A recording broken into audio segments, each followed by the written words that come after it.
কথায় বলে বিড়াল তপস্বী, অর্থাৎ বাইরে সাধু ভিতরে ভণ্ড, সুযোগ পেলেই শিকার ধরে।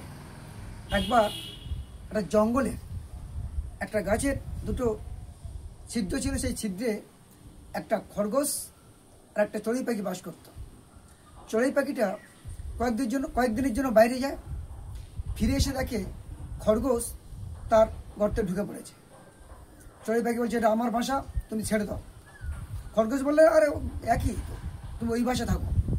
এই নিয়ে দুজনের মধ্যে তুমুল গন্ডগোল বাঁধে।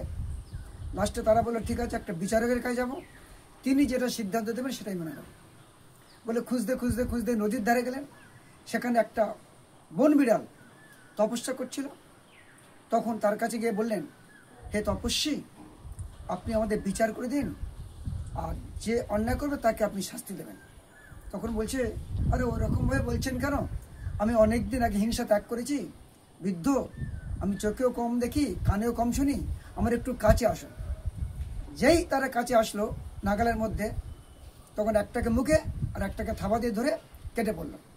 অর্থাৎ কোনো তুচ্ছ বিষয় নিয়ে অযথা মাথা গরম করে বড় করে তুলবেন না, বুদ্ধি দিয়ে বিচার করবেন, ধৈর্যশীল হবেন, এবং যদি অন্যের ঠকানোর মানসিকতা থাকে বা স্বার্থ হাসিল করার মানসিকতা থাকে, তাহলে আপনি ক্ষতির সম্মুখীন হতে পারেন অন্যদের দ্বারা। যদি কখনো একান্ত সাহায্যের প্রয়োজন হয়, তার চারিত্রিক বৈশিষ্ট্য দেখে তবে